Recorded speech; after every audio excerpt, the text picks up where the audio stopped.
Ya pasando pues a otro plano, al plano económico, al plano del comercio, es que van a reabrir también centros comerciales antes de lo previsto, antes de entrar pues a la proyectada fase 3. El presidente Martín Vizcarra anunció hace algunos días que esto se iba a dar como una suerte de plan piloto y ya se definió que desde el lunes los centros comerciales con aforo limitado, con el tema de los patios de comida solo para llevar, es decir, con evidentes cambios y restricciones, de todas maneras se abre y es un paso en la dirección de la reapertura ya económica en términos pues de servicios, en términos de lo que podría también ayudar a comenzar a recuperar los más de 2 millones de empleos, al menos que se han perdido en Lima según el INEI.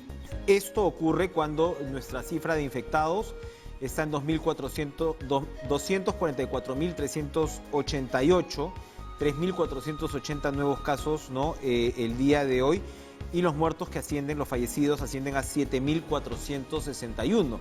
Sin embargo, el presidente Martín Vizcarra ha señalado hoy que la tendencia es a la baja, que hay señales, digamos, positivas en esta curva, finalmente. Vamos a conversar con el presidente del Consejo de Ministros, a quien como siempre le agradecemos su presencia, Vicente Ceballos. Muy buenas noches, y comienzo preguntándole por la interpretación de lo que es por qué dentro del Ejecutivo se observa que tenemos tendencias positivas en estas curvas. ¿Cómo está, primer ministro? Gracias por estar con nosotros. Tu ocurrencia, don Enrique. Buenas noches. No, y esto es un análisis objetivo. Obviamente, cuánto quisiéramos dar una noticia alentadora de que ya la tendencia a la baja es marcada. Sin embargo, hablamos de un decrecimiento pausado. Y no es porque sea una voz oficial del Ejecutivo que lo diga, sino que distintos especialistas vienen en cierta forma teniendo esa misma percepción de las cosas. Ahora, la otra cara de esta moneda es que se ha presentado pues el estudio de proyección, ¿no?, de lo que hubiera pasado, porque ahora mismo evidentemente el tema pues de la cuarentena y su contraste en el impacto inevitable en la economía es por supuesto materia de debate entre la opinión pública, y hoy también se presentaron estas cifras que señalaban que los muertos que habríamos podido tener llegaban a casi 100.000 o superaban los 100.000. Yo quería a ver si nos podía dar también un poco de luces, porque cuando estamos hablando, evidentemente uno sabe pues que la situación del Perú era particular, el tema de la informalidad planteaba un reto muy desafiante, pero al mismo tiempo con 100.000 muertos estamos hablando pues de una situación como la que vive Estados Unidos. Como sabemos pues el tema de la relación en cantidad con población es mucho mayor. Cuéntenos, digamos sin ser muy técnico, ¿cómo se llega a un número de esas características? Mire, partamos de dos circunstancias reales muy concretas. La complejidad de nuestro país y lo segundo, lo deficiente que es nuestro sistema de salud. Lo segundo, si hace este en contraste con Estados Unidos en particular, definitivamente tiene un sistema de salud mucho más sólido que el nuestro, marcadamente más sólido. Y la pregunta concreta. En principio, nosotros fuimos uno de los primeros países en el mundo que dieron una medida de esta envergadura, cuál es el aislamiento general. Y esto, de una u otra manera, percibió comentarios bastante positivos, no solamente de la ciudadanía peruana, sino también del exterior. Así es. Y eso también que fue acompañada posteriormente con algunas medidas de carácter económico que realmente fuimos dando. Efectivamente, acá hay dos espacios que hay que analizarlos con mucha calma. Lo primero, y siempre se pasa por alto, ¿cuántos peruanos que han estado sufriendo el contagio, que han estado en la condición de hospitalizados, inclusive que han estado en la última instancia, que es estar en las unidades UCI, han logrado recuperarse? Y lo segundo es cuántos peruanos, de no haber acudido a esta drástica y necesaria medida del aislamiento a partir del 15 de marzo, hubieran estado sujetos al contagio, pero más aún, posiblemente su fallecimiento. O sea, son cifras que no las proponemos nosotros, sino lo elabora semana tras semana el equipo médico-científico que acompaña al ministro de Salud. Y este informe es determinante para la serie de decisiones que tenemos que tomar como gobierno.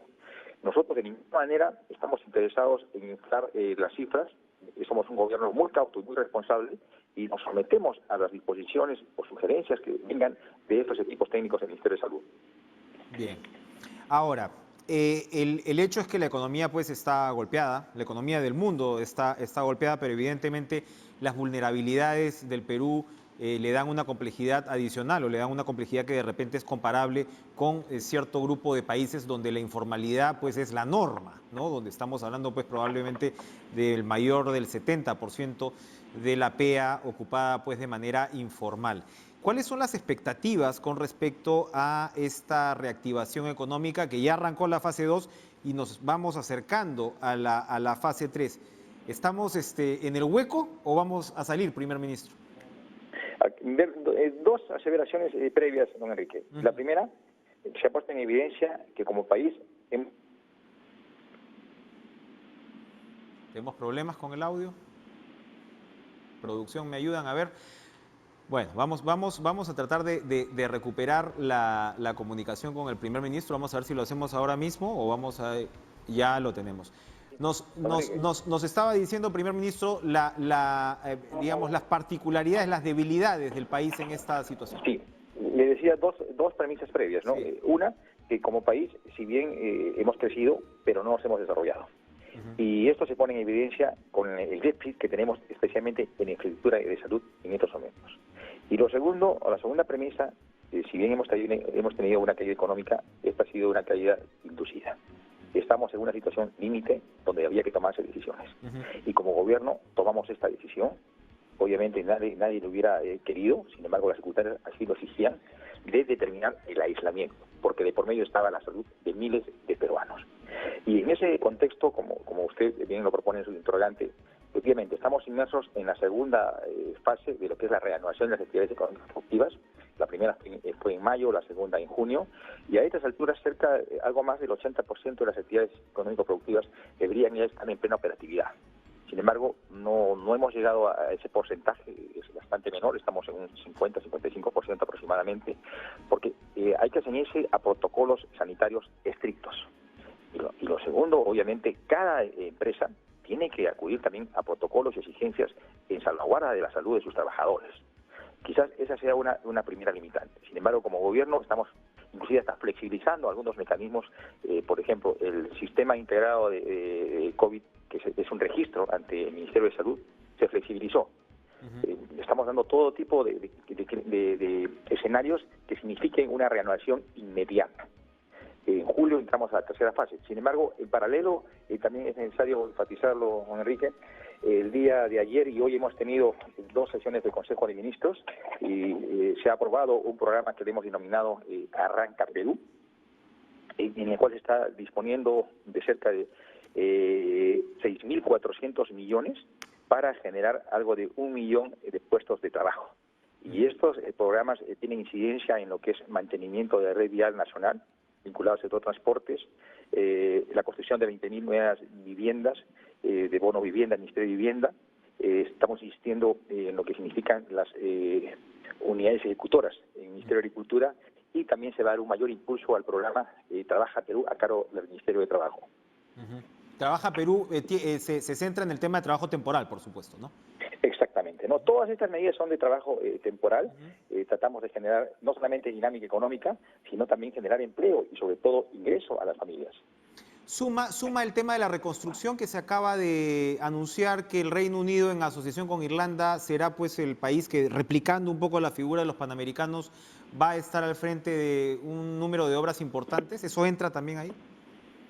No, esto es aparte. Esto es sumamente alentador, porque esta es una especie de subasta que se venía impulsando desde diciembre del año pasado, cuando distintos gobiernos hicieron una visita formal a toda esta infraestructura, especialmente en el norte del país, y finalmente esta ha sido adjudicada al Reino Unido, de Gran Bretaña e Irlanda del Norte, y comprende 74 colegios, un programa de alrededor de 15 establecimientos de salud, dentro de los cuales hay 6 hospitales y 9 centros de salud, 17 cuencas, quebradas y drenajes, es decir, es una propuesta integral y más o menos la inversión bordea los 7.000 millones que están comprometidas entre 8 o 9 regiones y es para un periodo de ejecución de 2 años, este año y el año 2021. Entonces, esto también es parte del motor de la economía, es decir, desde la perspectiva del Poder Ejecutivo, todo lo que es inversión pública sumada a la renovación de las actividades productivas del sector privado, obviamente tiene un sólido norte, que es no solamente renovar las actividades, sino generar economía, generar dinámica, generar empleo y obviamente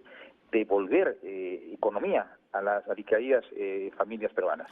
Ahora, para cerrar el tema este de la flexibilización de ciertos permisos y demás, de todas maneras en el sector privado se siguen formulando críticas por lo que consideran sobre regulaciones a, digamos, el sector formal. Entonces, por decirle un ejemplo, a empresas de más de 10 empleados se está demandando que tengan una enfermera y señalan, oiga, pero si el sistema de salud no tiene enfermeras para atender a los enfermos de COVID, ¿cómo nos van a demandar algo así? ¿Podría haber cambios también en ese tipo de regulaciones? Don Enrique, no pasamos por alto una cruda realidad, pero tenemos que entenderla en esa dimensión. Todo esto es absolutamente nuevo. Nadie advertía Claro. de esta enfermedad, ni mucho menos sus impactos. Y a efecto de ello, tenemos que construir también un marco regulatorio específico para estas nuevas medidas.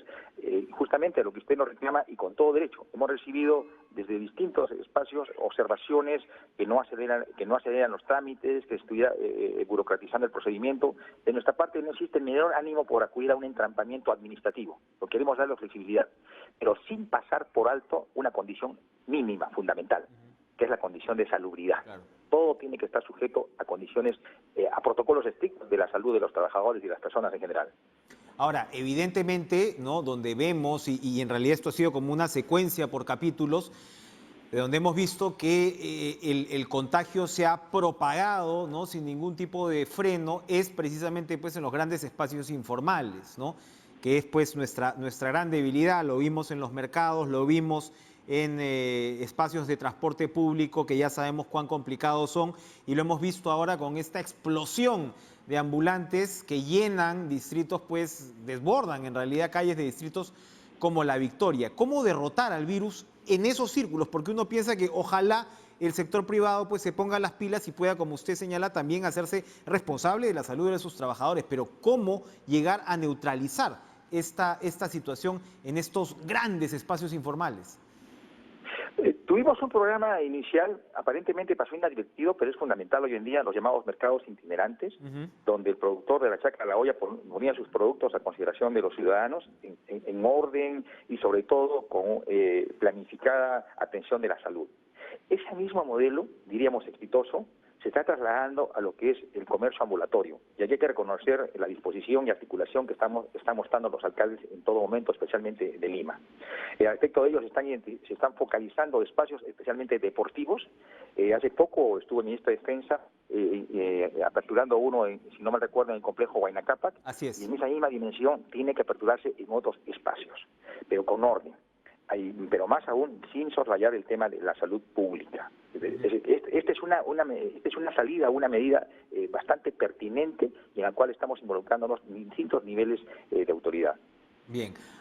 Hace minutos presentábamos en el noticiero un caso de tantos, ¿no? De un paciente de COVID que ahora, en resumen, tiene pues una deuda de más de 200.000 soles con clínicas privadas.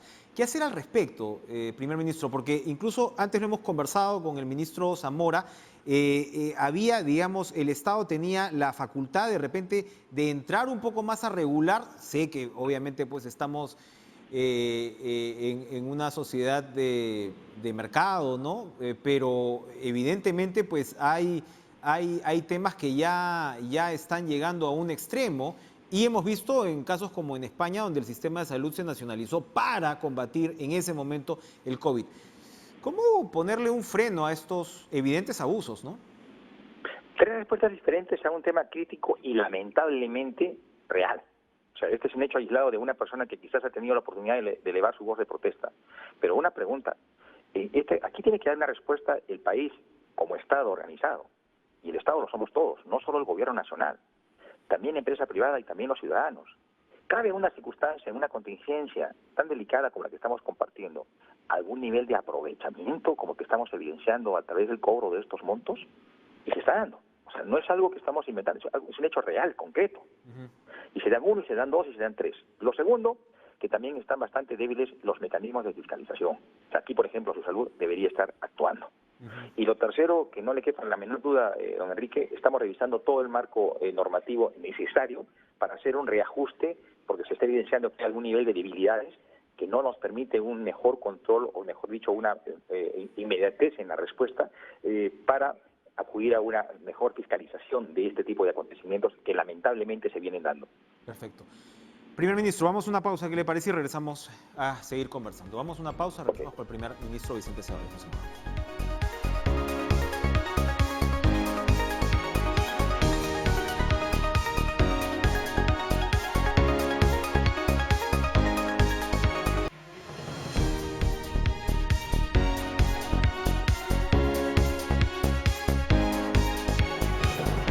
Primer ministro Vicente Ceballos, la última vez que conversamos hubo algo que me quedó sonando de lo que usted nos contó esta vez, que era cómo, ya pensando un poquito, ¿no?, como país, tomando un poco de distancia, cómo, por ejemplo, políticamente desde el Acuerdo Nacional se había logrado implantar el tema del presupuesto en educación y se había logrado un acuerdo político para el presupuesto en educación y hoy mal que bien, pues estamos encaminados por ahí.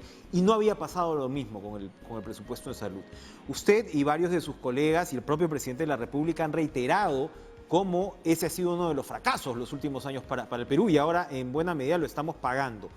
¿Cómo darle la vuelta a esa tortilla en términos ya pasado esto o ahora mismo probablemente de poder cambiar nuestra perspectiva hacia el tema de la salud pública? Mire, lo primero es no ser complacientes y seguir en una actitud persistente de que esto tiene que cambiar.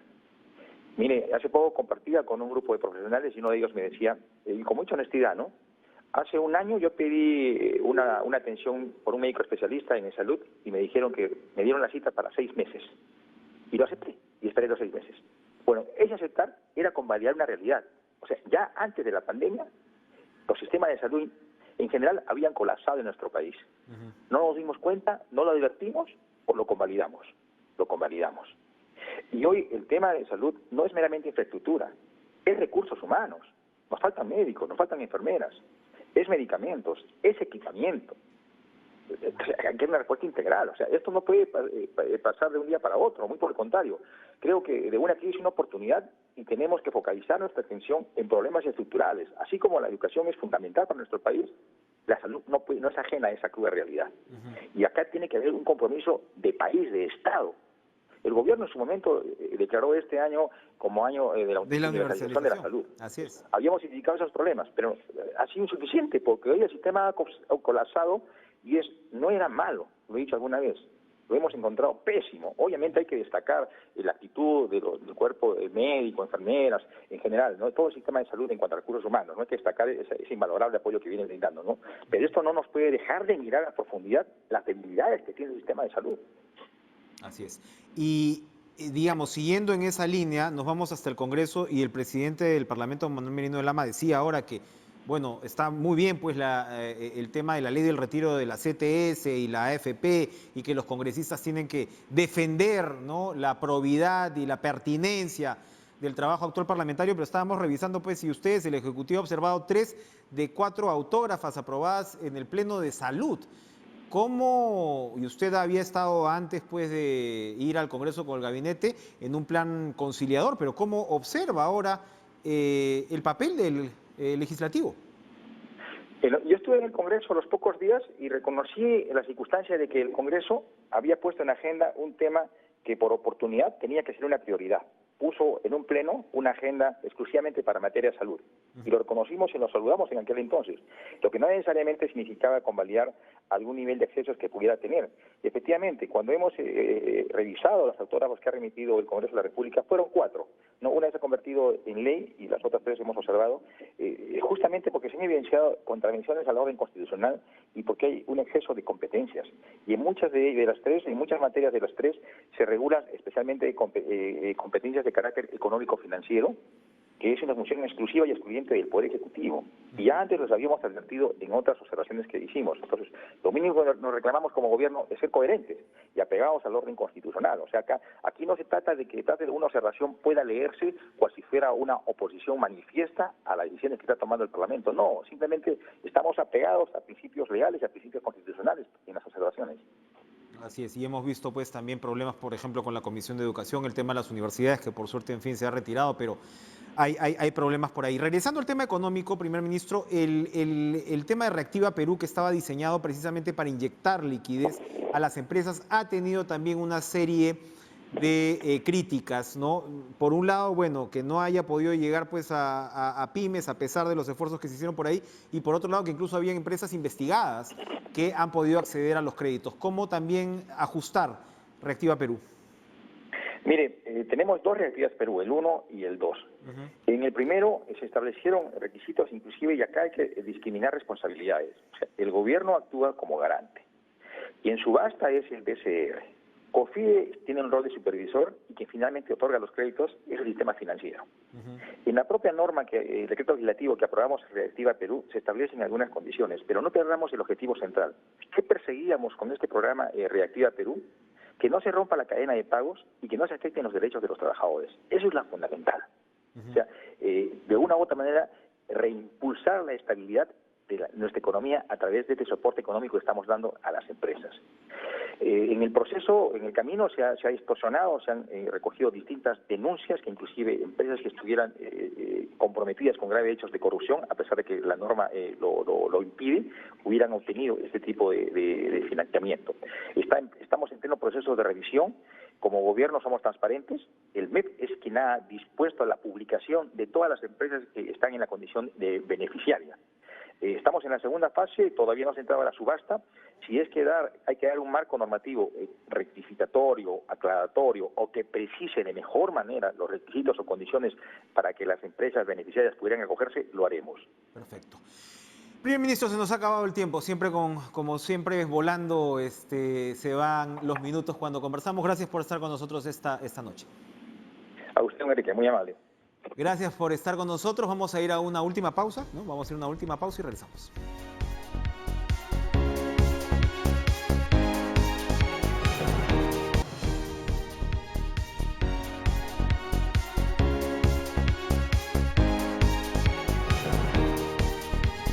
Estamos repitiendo este mensaje en nuestros informativos y es por una razón realmente valedera. Poco a poco volveremos a nuestras actividades y por eso hoy les recuerdo que hay que lavarse las manos por 20 segundos. Si tenemos que salir, usemos correctamente la mascarilla. Ella nos protege. Mantengamos nuestra distancia con los demás porque si nos cuidamos, nosotros mismos cuidamos a los demás. Así que, ojo, si nos cuidamos y cumplimos con esas 3 condiciones, el riesgo del contagio se reduce grandemente. Se los digo yo, que he tenido que seguir trabajando todo este tiempo. Y sigue trabajando, como siempre, Lucho Trizano, a quien le damos la bienvenida esta noche, como siempre.